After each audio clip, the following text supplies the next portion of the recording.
कि सावन मास के अंतिम दिन मैं आपको वो सभी अध्याय सुना सकूं जो आप नहीं सुन पाए थे। आज आप जानेंगे भगवान शिव के 12 दिव्य ज्योतिर्लिंगों में से एक त्र्यंबकेश्वर ज्योतिर्लिंग के बारे में। हमारे देश में भगवान शिव के सभी 12 ज्योतिर्लिंगों का अपना अलग ही महत्व है। भगवान शिव में जो भी भक्त श्रद्धा रखते हैं, वो सभी श्रद्धालु अपने जीवन काल में एक बार कम से कम इन ज्योतिर्लिंगों के दर्शन करने की इच्छा अवश्य रखते होंगे। त्र्यंबकेश्वर ज्योतिर्लिंग के दर्शन करने के लिए हमारे देश के हर कोने से श्रद्धालु आते हैं। त्र्यंबकेश्वर ज्योतिर्लिंग महाराष्ट्र के नासिक जिले में स्थित है। नासिक रोड से 11 किलोमीटर की दूरी पर नासिक पंचवटी है। माना जाता है कि यहीं पर सीता जी का हरण हुआ था। पंचवटी से 30 किलोमीटर की दूरी पर त्र्यंबकेश्वर महादेव जी का पावन स्थान है, जो कि त्र्यंबकेश्वर ज्योतिर्लिंग के रूप में पूरे संसार में प्रसिद्ध है। मुख्य मंदिर के अंदर एक गड्ढे में 3 छोटे छोटे शिवलिंग हैं, जिन्हें ब्रह्मा, विष्णु और महेश का प्रतीक माना जाता है। मंदिर के पीछे अमृत कुंड है। कहा जाता है कि त्र्यंबकेश्वर ज्योतिर्लिंग में स्वयं भगवान शिव प्रकट हुए थे। नासिक में स्थित त्र्यंबकेश्वर ज्योतिर्लिंग के पीछे जो पौराणिक कथा प्रचलित है, उस कथा के अनुसार पूर्व काल की बात है। गौतम नाम से विख्यात एक श्रेष्ठ ऋषि अपने परम धार्मिक पत्नी अहिल्या के साथ निवास किया करते थे। दक्षिण दिशा में जो ब्रह्मगिरी है, वहीं उन्होंने 10,000 वर्षों तक कठिन तपस्या की थी। एक समय वहां 100 वर्षों तक बड़ा भयानक अकाल पड़ा और वहां रहने वाले सभी लोग कई प्रकार के दुखों से घिर गए।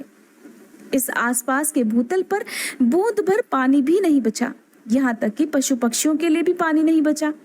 उसी समय वहां रहने वाले सभी प्राणी, जीव जंतु और मनुष्य भी वहां से 10 दिशाओं को चले गए। इस प्रकार सभी को वहां से जाता देख गौतम ऋषि बड़े चिंतित हो गए। फिर उन्होंने 6 महीने की कठिन तपस्या करके वरुण देव को प्रसन्न किया। वरुण देव ने प्रकट होकर मुनि से वर मांगने के लिए कहा। तब ऋषि ने भगवान से कहा कि हे भगवान, वर्षों से जल की प्यासी इस भूमि पर वर्षा करने की कृपा कीजिए। जिस पर वरुण देव ने कहा, देवताओं के विधान के विरुद्ध मैं वर्षा नहीं कर सकता महर्षि, किंतु मैं तुम्हारी तपस्या से प्रसन्न हुआ हूँ, इसलिए मैं तुम्हारी इच्छा के अनुसार तुम्हें सदा अक्षय रहने वाला जल प्रदान करता हूँ। इसके लिए सबसे पहले तुम एक गड्ढा खोदकर तैयार कर लो। वरुण देव ने जैसा कहा वैसा ही गौतम ऋषि ने किया। 1 हाथ का गहरा गड्ढा खोदा। फिर वरुण देव ने उसे दिव्य जल से भर दिया। परोपकार से सुशोभित होने वाले मुनि श्रेष्ठ गौतम से फिर वरुण देव कहने लगे कि हे महामुनि, कभी भी खत्म ना होने वाला ये जल तुम्हारे लिए तीर्थ रूप होगा और पृथ्वी पर ये तुम्हारे ही नाम से विख्यात होगा।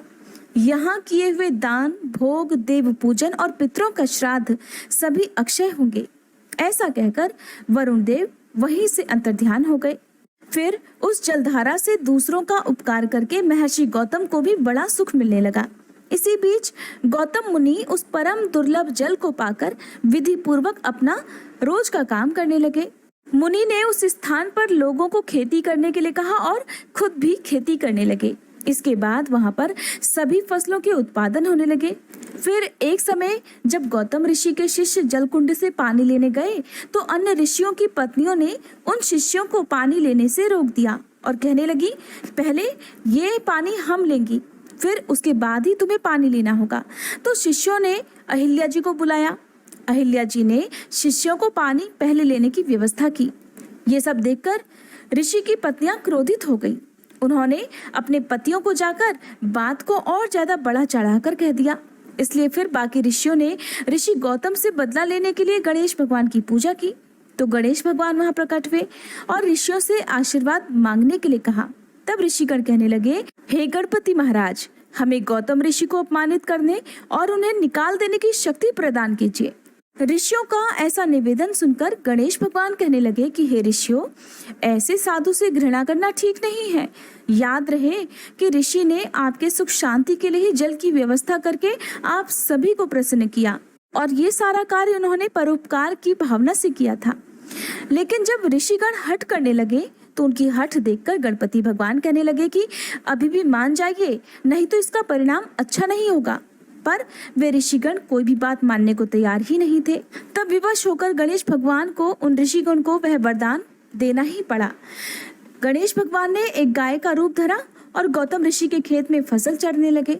ये देखकर गौतम ऋषि बड़ी नरमी के साथ उस गाय को हाथों से हाँकने के लिए गए, लेकिन उनका हाथ लगते ही वह गाय वहीं पर मर गई। गौतम ऋषि को बड़ा आश्चर्य हुआ कि उनका हाथ लगते ही ये साधारण सी गाय कैसे मर गई।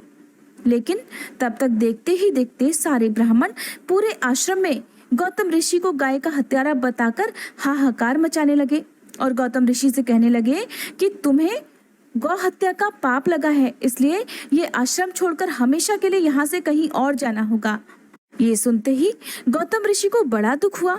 तब उन्होंने अपनी पत्नी अहिल्या के साथ उस आश्रम से कहीं दूर जाने का निश्चय किया।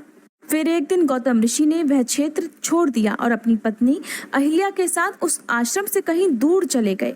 लेकिन उन ऋषिगणों ने उन्हें वहां पर जाकर भी परेशान किया और बार बार ऋषि को गाय का हत्यारा बताकर उन्हें प्रताड़ित करने लगे। कहने लगे कि हे ऋषि, अब तुम्हें पूजा पाठ और यज्ञ करने का कोई भी अधिकार नहीं है। तब गौतम ऋषि ने उन ब्राह्मणों के सामने हाथ जोड़कर विनती करते हुए कहा कि मेरी गलती का कोई उपाय मुझे बताइए जिससे मैं इस गौ हत्या के पाप से मुक्त हो सकूं। तब जाकर उन ब्राह्मणों ने ऋषि से कहा कि अगर तुम्हें इस पाप से मुक्ति चाहिए तो तुम्हें इस पूरी पृथ्वी की 3 बार परिक्रमा करनी होगी।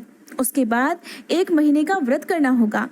फिर इस ब्रह्मगिरी पर्वत की 101 परिक्रमा करनी होगी और अंत में यहाँ गंगा जी को लाकर उसमें स्नान कर 1 करोड़ शिवलिंगों पर जल अर्पित कर भगवान शिव की आराधना करनी होगी।